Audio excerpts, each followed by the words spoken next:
오늘은 출애굽기 제12장 1절로 14절 말씀을 통해서 어린 양의 피와 유월절 명절 이런 제목으로 하나님 말씀을 증거하고 은혜 받고자 합니다. 어린 양의 피와 유월절 명절, 우리나라 명절하면 양대 명절인 이 구정인 설과 추석이 있지만 유대인들에게 있어서도 아주 중요한 3대 명절이 있습니다. 그건 바로 유월절과 칠칠절, 그리고 우리가 추수감사절로 지키는 초막절이 바로 그것인데요. 그 중에서도 가장 먼저 도래하는 이 유월절 명절에 있어서 우리 세속 명절과는 달리 중요한 구속사적 의미가 있습니다. 오늘 이 유월절 명절의 어린 양 피의 이 구속사적 의미를 살펴보고 함께 은혜 받고자 합니다. 거기 12장 1절로 2절 우리 다 같이 한번 한 목소리로 통독하겠습니다. 12장 출애굽기 12장 1절로 2절입니다. 시작. 여호와께서 이집트 땅에서 모세 아론에게 말씀하셨다. 이 달이 너희에게 달의 시작 곧 너희에게 한 해의 첫째 달이 되게 하고, 이스라엘이 이제 이집트 땅에서 떠나기 바로 직전 여호와 하나님께서 이제 백성의 지도자 모세와 아론을 불러놓고 중요한 말씀을 당부하는데, 그 내용은 이스라엘이 출애굽하는 그 달을 정월 초하루 정월로 삼으라는 거예요. 즉 한 해의 첫째 달로 삼으라는 것인데, 유대인들 히브리 연력에 하면 소위 아빕올이라고도 하고 바벨론 요수 이후에는 이것을 니산월이라고도 불렀습니다. 마치 우리의 이 고유명절 설날이 음력 정월 초하루인 것처럼 선민 이스라엘이 출애굽한 달을 이 정월로 삼으라고 하는 것은 아주 중요한 의미가 있는데, 이 당신의 이 거룩한 올력을 새로 제정하신 이유는 이제 여호와 하나님께서 이제 신정국가의 통치자로서 자신이 택하시고 은혜로 구원받은 이스라엘 백성들이 이제 새롭게 이 삶을 시작하는 이런 구속사적 중요한 의미가 있기 때문인 것입니다. 그리고 이제 정월 초열흘에 이제 각 사람들이 어린 양을 마련하라고 했습니다. 거기 3절로 4절도 한번 5절까지 같이 한번 읽어보실까요? 3절, 4절, 5절 시작. 너희는 이스라엘 온 회중에게 이렇게 말하여라. 이달 초열흘에 각 사람이 어린 양을 마련하되 각 가족대로 그 식구를 위해 어린 양 한 마리씩을 마련하라. 만약 어린 양에 비해 식구가 적으면 그와 그 집의 이웃과 함께 사람 수를 따라서 한 마리를 마련하되 각 사람이 먹을 수 있는 분량에 따라 어린 양을 계산하여라.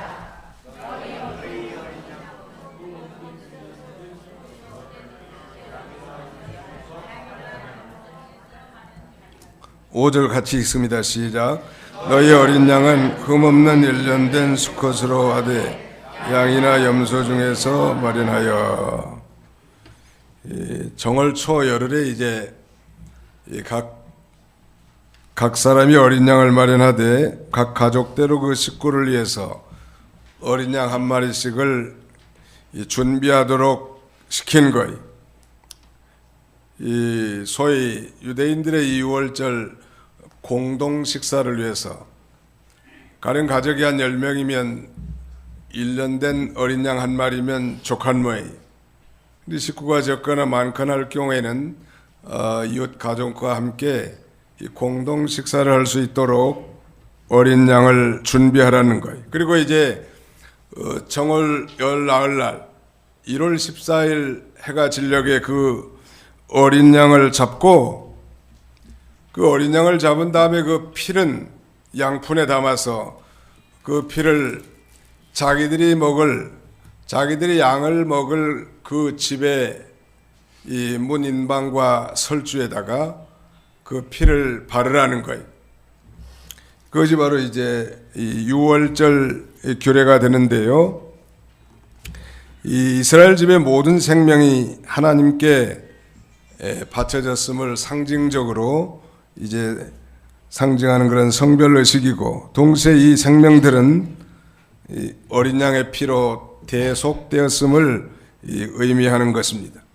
그러니까 이 유월절, 그 최초의 유월절, 첫 번째 유월절은 직접 어린 양을 잡아서 그 피를 받아가지고 그 피를 집 바깥에 문 인방과 설주에 이렇게 바르게 했지만은, 두 번째 유월절부터는 자기들이 어린 양을 잡거나 피를 바르거나 하지 않고 이제 성소에서 어린 양을 잡고 피로 속죄의 제사를 드리도록 그렇게 규정해 놓은 거예요. 어린 양의 피를 어떻게 발랐을까? 그 사진 한번 볼 수 있나요? 예, 사진 한번 봅시다. 이런 식으로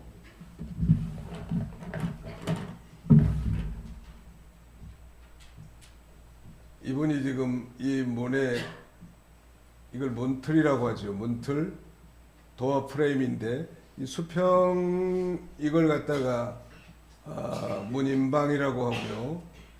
이 문틀의 이 수직 부분을 문설주라고 하는데, 문인방과 좌우 설주에다가 이렇게 어린 양을 잡아서 피를 바르게 한다는 거예요. 하나님께서 그렇게 하라고 명령을 하시는 거예요. 이 유월절 규례와 출애굽 사건은 서로 연관이 되어 있는데, 출애굽의 완성은 유월절 규례로 말미암은 것인데, 바로 이 10번째 재앙인 이 장자 재앙을 통하여 이스라엘 백성들에게는 어린 양을 잡고 그 피를 저 문 인방과 설주에 발라놓게 하고, 저 피가 발라진 집에 이 장자나 짐승의 첫 새끼들은 저 피를 보고 여호와의 심판의 사자가 넘어서 지나가도록, 패스 오버, 뭐뭐디로 지나가도록 이렇게 한 절기를 우리는 유명한 유월절 절기라고 합니다. 우리 고유 민속의 명절인 설에도 의미가 있겠지만, 유대인들의 이 명절은 대단히 구속사적 의미가 있다는 것. 바로 이 어린 양의 피는 우리가 다 짐작하는 바지만, 이 땅에 어린 양으로 우리의 대속주로 오셔서 2000년 전에 저 십자가에 달려 피 흘려 죽으신 예수 그리스도를 상징한다는 것은 너무 당연한 일 아니겠습니까? 그렇다면 이 유월절 명절의 어린 양의 피는 도대체 이스라엘 백성에게 어떤 의미가 있는가? 그리고 예수 그리스도의 피와는 어떤 관계가 있는가? 이 세 가지 관점을 통해서 말씀을 상고하고자 합니다. 우리 주보 순서지 오늘의 말씀 요약해 보시면 세 가지를 요약해 놨습니다.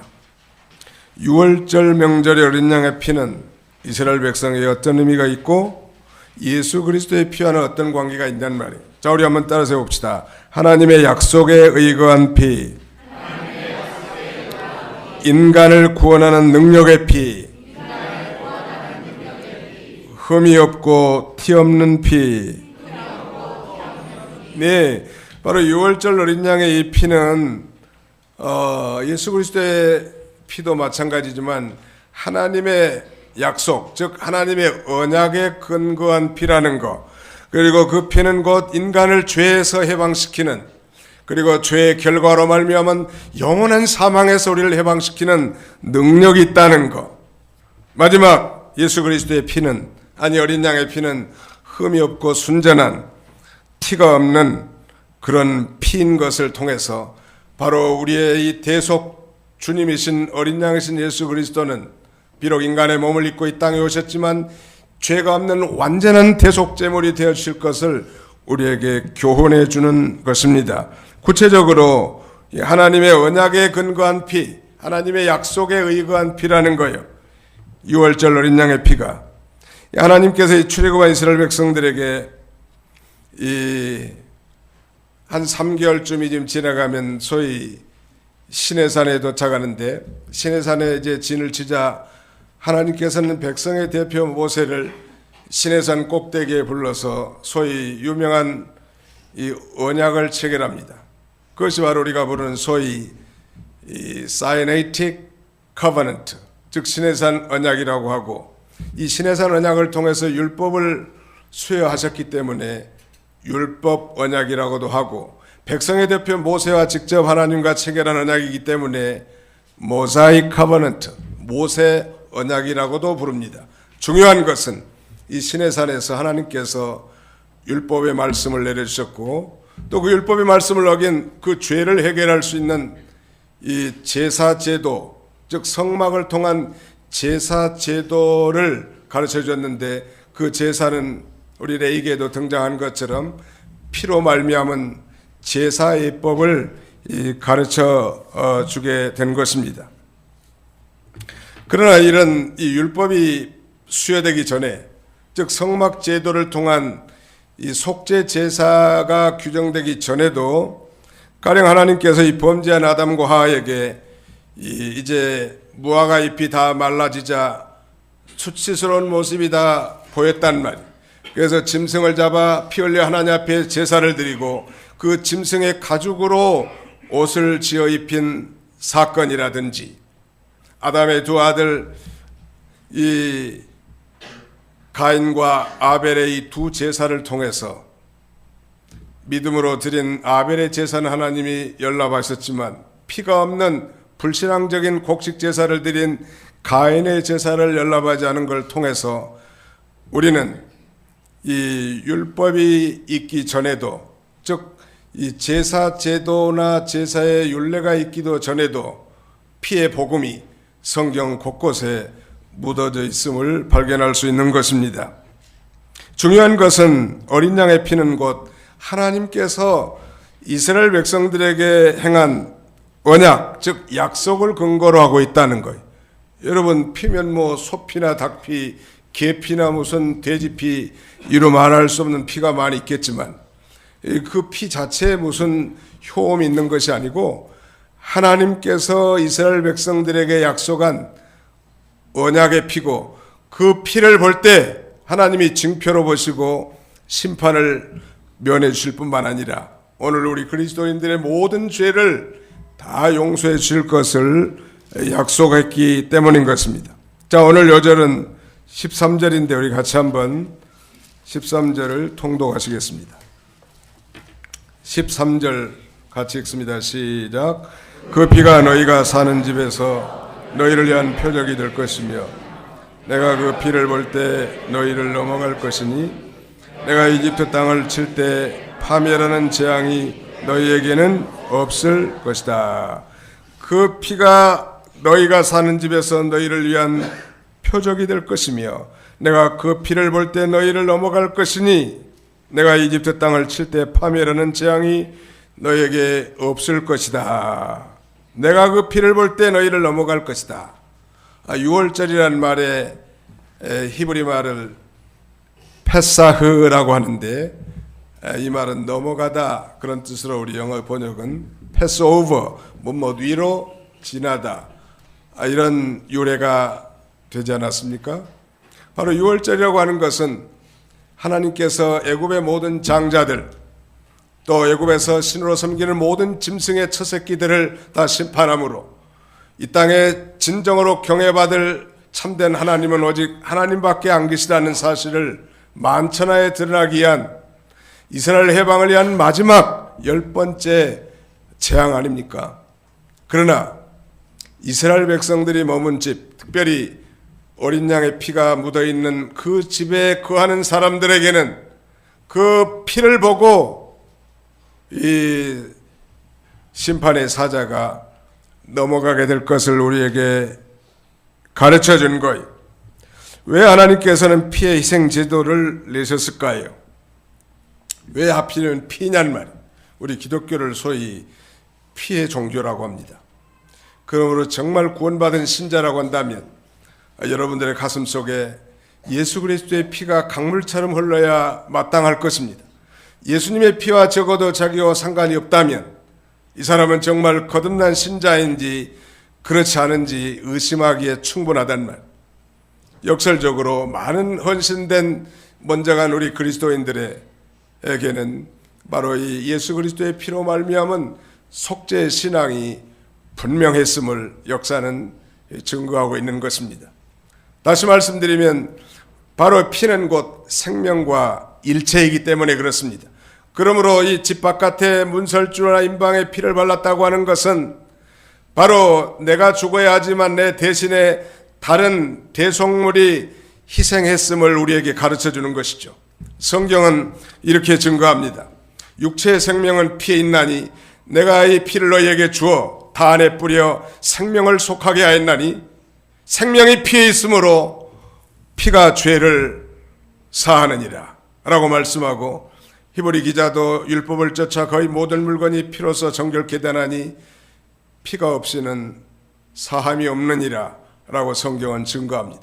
자, 한번 따라서 합시다. 피가 없이는 사함이 없습니다. 옆에 사람 한번 쳐다봅시다. 혹시 피 있습니까? 물어보세요. 피 있습니까? 네. 뭔 소리 하십니까 지금? 흡혈귀도 아니고 말이죠. 드라큘라도 아닌데 웬 피냔 말이. 우리 기독교는 피의 종교예요. 여러분, 저 십자가에 달려 피 흘려 죽으신 예수 그리스도는 그 언약의 피이고 그 피 때문에 우리가 모든 죄를 용서받았다는 이 확신이 없다면 우리의 신앙생활은 여전히 타종교와 마찬가지 종교 생활에 지나지 않을 거예요. 아니, 저 2000년 전에 갈보리 언덕에 높이 달린 저주의 십자가 나무에 달려 온갖 물과 피를 다 쏟으신 예수 그리스도가 바로 나의 죄를 대속하기 위해서 피를 흘리셨고, 나의 죄를 대속하기 위해서 그가 살이 찢기셨다는 사실을 내 마음에 믿을 때 우리는 모든 죄를 용서받고 그 죄의 결과로 말미암은 사망에서 해방되는 것입니다. 믿으시면 아멘 합시다. 그게 믿는 게 신앙이란 말. 예수님께서도 그렇게 말씀하셨죠. 인자의 살을 먹지 아니하고 인자의 피를 마시지 않는 자는 나와 상관이 없느니라. 예수님의 살과 피를 먹고 마시지 않는 자는 자신과 상관이 없다고 말씀하시고, 더불어서 인자의 살을 먹지 아니하고 인자의 피를 마시지 않는 자는 생명이 없느니라. 내 피는 참된 음료요 내 살은 참된 양식이로다. 예수님이 그렇게 선포하신 거 아니겠습니까? 오늘 어린 양의 피와 유월절 명절을 통해서 바로 그 피는 바로 하나님이 이스라엘 백성들에게 언약한 피고, 오늘 우리가 보지도 않았고 목격한 바가 없지만은 성령으로 말미암아 저 2000년 전에 십자가에 달려서 피 흘려 죽으신 그 예수님은 내 죄를 다 용서해 주시기 위해서 대신 피 흘려 죽으셨다는 사실을 우리가 마음으로 믿을 때 우리는 죄에서 해방되고 이 구원의 축복에 참여하게 되는 것입니다. 그 다음에 두 번째는 인간을 구원하는 능력의 피란 말이에요. 바로 예수님의 피는 능력이 있는 거예요. 우리 찬송가, 통일 찬송가 202장에 보면 죄에서 자유를 얻게 하면 보혈의 능력, 주의 보혈 능력이 있도다. 우리 찬송하지 않습니까? 바로 이 피는 바로 인간을 구원하는 능력의 피란 말이에요. 그래서 하나님께서 모세에게 죽음의 재앙을 고지하면서 곁들여서 어린 양의 피를 볼 때 내가 넘어갈 것이고 재앙이 너에게 없을 것이다 라고 구원의 약속을 한 거예요. 사랑하는 성도 여러분, 그러므로 아까 우리가 화면에서 잠깐 봤습니다만 이 하나님 아버지께서는 이 구원하시는 근거가 히브리인인가 아니면 이집트 사람인가가 문제가 아니고, 아니면 어떤 잡족인가가 문제가 아니라 그 집의 문 인방과 설주에 피가 발라졌는가 안 발라졌는가, 이 피의 여부에 따라 하나님의 구원하시는 근거를 판가름하겠다는 것입니다. 이처럼 하나님의 약속에 의해 어린 양의 피는 바로 구원의 능력을 가지게 됐단 말이에요. 예수님의 피 역시 마찬가지. 2000년 전에 저 나무 십자가의 저주의 죽음을 죽으시고 피 흘리신 예수 그리스도의 피는 누구든지 저 피가 나의 모든 죄를 용서하기 위해서 흘리신 새 언약의 피라는 사실을 믿을 때 우리는 모든 죄, 과거와 현재와 미래의 모든 죄를 다 용서받고 구원을 받게 되는 거예요. 이미 용서받은 자라도 우리가 정말 부지부식간에 짓는 우리의 모든 이 허물과 죄를 하나님 앞에 진실로 자백하고 회개할 때 2000년 전에 저 십자가에 흘린 피가 여전히 효험이 있어서 우리가 자복하고 회개하는 자마다 저는 미쁘시고 의로우사 우리를 깨끗하게 해주시는 바로 능력의 피인 것입니다. 그러므로 이제 인간에게는 어떤 환경이나 신분이나 인종의 문제가 아니라 그 능력의 피가 있는가 없는가 이거에 따라서 이 구원의 여부가 결정되는 거예요. 제가 아까 여러분 옆에 분에게 그렇게 질문하라고 하지 않았습니까? 피가 있습니까? 라고. 여러분 마음속에 정말로 예수 그리스도의 피가 묻어져 있냐는 말이에요. 정말로 예수를 믿는다고 말은 하지만 하나님을 아버지라고 섬긴다고 하면서도 예수님의 피와 자기와는 아무 상관이 없다면 죄송하지만 그분은 여전히 종교인이고 생명과 상관이 없고 천국은 상관이 없는 그런 지역이란 말이에요. 그러므로 정말 우리가 능력 있게 봉사하고 힘 있게 하나님을 섬기고 이웃을 사랑하고 영혼을 사랑하고 복음을 전파하는 가장 기본적인 원동력은 우리 마음속에 예수님의 피가 흘러야 돼. 한번 잡시다. 우리 마음속에 예수님의 피가 흘러야 합니다. 예. 예수님의 피가 흘러야 된다는 말이에요. 그래서 구약시대 때 이스라엘 백성들에게는 피를 먹지 말도록 규정하고 있습니다. 구약시대 특별히. 왜 피를 먹지 말라고 했는가 하면 피는 곧 생명과 일체이기 때문에 피를 먹는 자는 누구든지 죽일지니라 라고 규정하고 있다는 말. 그건 바로 이 생명의 기중성을 우리에게 가르치는 것이고요. 창세기 9장 6절에도 누구든지 피를 흘리는 사람은 다른 사람에서 피로 갚도록 하라고. 피는 곧 생명을 가리키기 때문에 그런 거 아니에요. 그래서 오늘날 이 소위 사형제도의 찬성론자는 창세기 9장 6절의 말씀을 근거로 드는데 사실은 이 사형제도가 옳은가 그른가에 대한 찬반 양론은 심각합니다만 성경은 분명히 사형제도를 지지하고 있다는 것. 누구든지 피를 흘린 자는 피로 대갚아 주라는 거예요. 그 어떤 것으로도 바꿀 수 없잖아요, 우리 생명을. 그러나 그게 결코 남용이 돼서는 안 되겠죠. 자, 우리 베드로전서 이제 1장 18절로 19절 한번 같이 한번 읽어봅시다. 베드로전서 1장 18절로 19절 한번 읽어보세요. 예.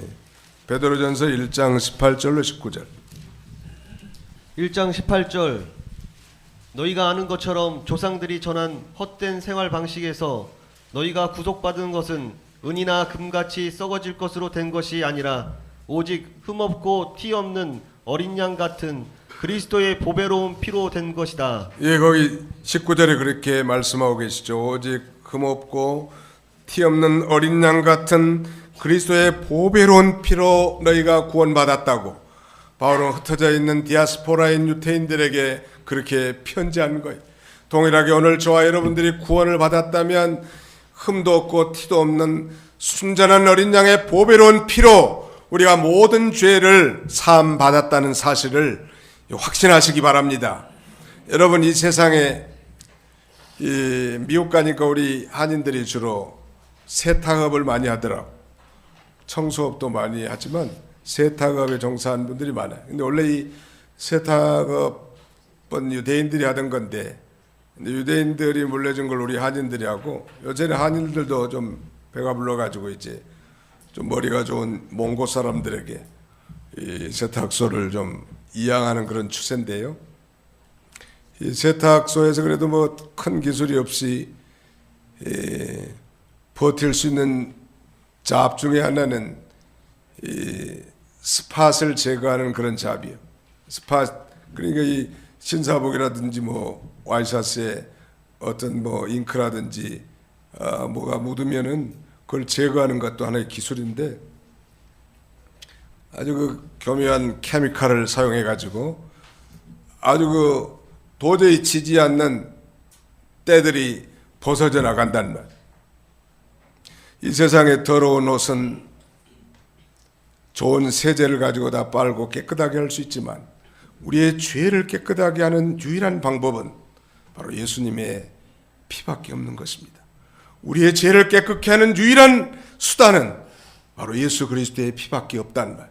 그럼 우리가 교회에 먼저 나왔을 때 먼저 하나님 앞에 기도할 때 저 십자가를 의지하면서 나를 위해서 흘리신 예수 그리스도의 보배로운 피 공로에 의지해서 우리가 자백하고 회개하면 그의 이 컨페션, 자백을 통하여 하나님은 우리의 모든 죄를 깨끗하게 해주시는 거예요. 믿으시면 아멘 합시다. 안 믿는 사람들은 그렇게 예수 믿는 사람들을 비아냥합니다. 예수 믿는 것들과 참 세상 편하게 산다고. 죄 짓고 회개하고 죄 짓고 회개하고. 차라리 그러려면 죄를 짓지 말든지 예수를 믿으려면 차라리 내 주먹을 믿으라고 이렇게 비난하지만 어느 정도 일리가 있는 것 같긴 하지만 틀렸어요. 죄 짓지 않는 인생은 이 세상에 아무도 없거든. 우리가 이미 예수를 믿을 때 모든 죄를 용서받았지만 그러나 날마다 우리가 짓는 이 자범죄에 대해서도 우리가 자백하고 회개하면 하나님이 깨끗하게 써주신다는, 이 자백이라는 이 과정은 굉장히 중요한 거예요. 자, 우리 요한일서 1장 9절을 찾아서 다 같이 한번 읽어봅시다. 요한일서 1장 9절. 8절로 9절 한번 같이 읽어볼까요? 요한일서를 구약에서 찾는 사람은 수상한 사람이에요. 왜냐하면 신약이니까. 요한일서 1장 8절로 9절 시작. 만일 우리가 죄 없다고 말하면 우리는 자신을 속이는 것이며 진리가 우리 안에 있지 않다. 만일 우리가 우리 죄를 자백하면 그분은 신실하고 의로우셔서 우리의 죄를 용서하시고 모든 불의에서 우리를 깨끗하게 하신다. 만일 우리가 우리 죄를 자백하면 그분은 신실하고 의로우셔서 우리 죄를 용서하시고 모든 불의에서 우리를 깨끗하게 하신다. 천주교에 가면 소위 이 고해성사라는 걸 합니다. 누구 앞에서? 사제 되시는 신부님 앞에서. 신부님 얼굴이 보여요, 안 보여요? 안 가봐 잘 모르겠죠. 안 보이게 해놨어. 목소리는 다 듣게 돼 있지만 신부님 얼굴이 안 보이게 됐고 신부님도 신자의 얼굴이 안 보여. 자백하는. 신부님, 지난 한 주간 동안 내가 남편에게 욕하고 거짓말했습니다. 신부님, 장사를 하는데 좀 거짓말해가지고 이윤을 좀 많이 붙였습니다. 15% 이윤인데 30%를 때려갖다 붙였습니다. 그러면 이제 신부님이 벌을 내리는 거예요. 자매님, 한 주간 동안 주기도문을 100번 외워오세요. 사도신경을 2번 써오시기 바랍니다. 그렇게 숙제를 내준다고 합니다. 그러면 아마 그 죄가 사해지는 모양인데 사실은 그건 비성경적이에요. 우리 종교개혁의 가장 중요한 모토 중에 하나는 만인 제사장입니다. All believers are priests. 모든 신자는 제사장들이다 라고 하는 만인 제사장들이. 다시 말씀드리면 오늘 신약시대 예수 그리스도의 보혈로 죄사함 받고 구원받은 하나님의 자녀들은 다 제사장들인데, 제사장을 다른 말로 하면 사제들을 다른 말로 하면 신부님들이요. 그러므로 신약시대 모든 그리스도인들은 다 사제들이란 말. 사제라고 하는 것은 자신이 직접 하나님 앞에 나가 기도할 수 있다는 걸 의미합니다. 저 십자가에 달린 예수 그리스도의 보혈에 의지해서 누구든지 직접 하나님 앞에 나가 죄를 자백하고 회개할 때 하나님은 우리의 모든 죄를 깨끗하게 써주시는 것. 누구 중간 매개체에게 말할 필요 없어. 여러분, 목사님에게 내가 이런 죄를 범했습니다 말할 필요 없어. 혹시 말하면 제가 비밀은 지켜주지요. 그리고 기도는 해주지요. 그렇다고 해서 효험이 없어요. 자기가 직접 하라고. 하나님 앞에 예수님의 피를 의지해서 자기가 직접 나가는 거예요. 중간에 누가 죄를 사해줄 권리가 없어요. 유일한 중보자는 오직 예수 그리스도밖에 없는 거예요. 그의 흠없고 티없는 피로, 그의 순전한 피로 우리의 모든 죄를 용서받았고, 앞으로도 우리가 자백하고 회개하면 깨끗하게 용서받을 수 있는 능력의 피고 또 약속과 언약의 피란 말이에요. 시간이 거의 다 돼서 말씀을 맺으려고 합니다. 이스라엘에 가시면 특별히 아주 특징적인 장식 하나를 발견할 수 있을 것입니다. 유대인들의 집이나 심지어 호텔의 모든 방에도 출입구마다 붙어 있는 것이 있는데, 그걸 소위 매주자라고 합니다. 매주자는 히브리 말인데 이 말을 우리말로 번역하면 문설주라는 거예요. 아까 이 문설주에 예수님의 피가 발라졌고, 예수님의 이 어린 양의 피가 발라졌고, 어린 양의 피가 발라진 집은 하나님의 죽음의 사자가 그냥 지나갔던 것처럼 이들은 이 문설주에다가 매주자라는 걸 달아놓는데, 조그마한 직사각형 박스예요. 그리고 그 안에다는 유명한 쉐마 본문을, 신명기 6장 4절로 9절의 이 쉐마 본문을 이 양피지라든지 종이에 써서 구겨가지고 그 박스에 넣고, 이 자기 대문 출입하는 오른쪽이나 호텔문 오른편에 걸어놓는 거예요. 그리고 출입할 때마다 이 매주자를 손으로 만지는 거예요. 만지면서 하나님 앞에 축원합니다. 여호와께서 나의 출입을 지금부터 영원까지 지켜줄 것입니다. 손을 한번 만지고 그 만진 손을 입에다 키스 한번 하는 거, 뽀뽀 한번 이렇게 하는 거예요. 그러다 하루를 출근하는 거예요. 하나님을 향한 그런 친밀함과 그런 경외심을 가지고 이 매주자를 만지고 입맞춤을 하는 건데, 저는 그것보다도 우리 마음속에, 우리 마음의 틀에, 문틀에 그 문설주에 예수님의 피가 발라졌다면, 아무리 정말 기가 막힌 죄인이랄지라도, 아니 저 몸을 파는 창기나 이스라엘의 대표적인 셀이랄지라도, 깡패랄지라도 예수님의 피가 있는 사람은 그 피가 그의 모든 죄를 다 정결케 하실 뿐만 아니라 또 깨끗하게 하셔서 하나님의 백성으로 의롭다고 인정을 받고 하나님의 자녀로 살아갈 수 있는 하나의 징표가 되는 것입니다. 제가 여러분들에게 당신의 마음속에 피가 있느냐고, 바로 그 피는 바로 내가 예수 그리스도로 말미암은 사제의 은총을 받은 중요한 징표이기 때문에 그렇다는, 만약에 아직도 피에 대한 개념이 전혀 없고 속죄 신앙이 없다면 오늘 이 시간 우리가 회개하고, 저 2000년 전에 십자가에 달려 피 흘려 죽으신 예수 그리스도가 나의 죄를 대속하기 위해서 죽으신 구세주라는 사실을 내 마음에 믿고, 그 피로 내가 모든 죄를 용서받았고 과거와 현재와 미래에 지을 죄까지도 다 용서받았다는 확신을 가지고 이렇게 사시기를 바랍니다. 그 중요한 거예요. 그래서 히브리 기자는 이렇게 말합니다. 그러므로 형제들아, 예수의 피를 힘입어 성소에 들어갈 담력을 얻었나니, 이는 우리를 위하여 열어놓으신 이 새롭고 산 길이요 휘장한 저의 육체니라. 예수님 앞에 우리가 참 죄 많은 인생이 어떻게 나갈 수 있겠냐는 말. 죄 많고 얼 많은 인생이 거룩하신 하나님 앞에 아련할 수 없어요. 그러나 하나님께서는 이 죄 많고 얼 많은 우리 인생이랄지라도, 한 주간 동안 마음으로 생각으로 마음이 하나님을 멀리 떠나 죄진 인간이랄지라도 저 십자가의 보혈에 의지하여 주님 앞에 나올 수 있는 길을 예비해놨단 말.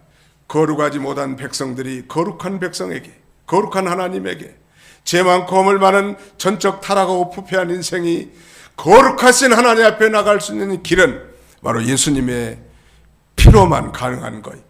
믿으시기 바랍니다. 이런 피의 복음이 여러분의 가슴에 강물처럼 흐르고, 이 피의 복음으로 말미암아 이웃을 사랑하고 하나님을 사랑하고 주와 복음을 내서 헌신하는 그런 저와 여러분들이 다 되시기를 주님의 이름으로 축원하는 바입니다. 기도합시다. 기도하겠습니다. 영광 중에 홀로 살아계셔서 우리 모든 인생들의 생사복을 주관하시는 전능하신 우리 아버지 하나님, 오늘도 안식일을 기억하여 거룩히 지키라고 하신 주님의 명령을 따라 원근 각지에서 살아가는 성도들을 불러 모으시고 어린 양의 피와 유월절 명절이라는 제목으로 세속 명절을 보내면서 성경에 나타난 유대인들의 명절을 통한 이 구속사적 중대한 의미를 살펴보면서 이 피의 복음을 다시 한번 재확신할 수 있도록 상기시키신 놀라우신 하나님의 은혜와 사랑을 진심으로 감사합니다.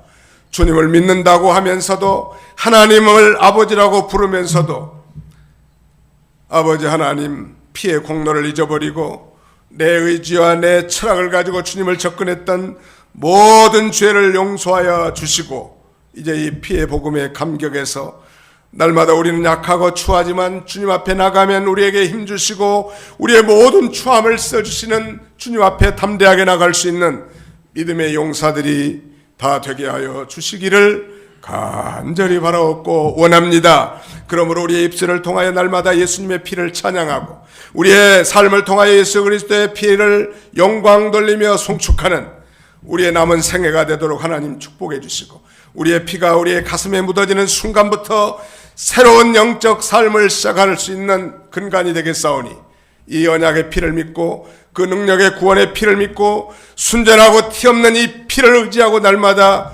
승리하며 살아갈 수 있는 우리 모두가 다 되게 해주시기를 간절히 바라옵고 우리를 죄에서 구속해 주신 예수님의 이름으로 기도하옵나이다. 아멘.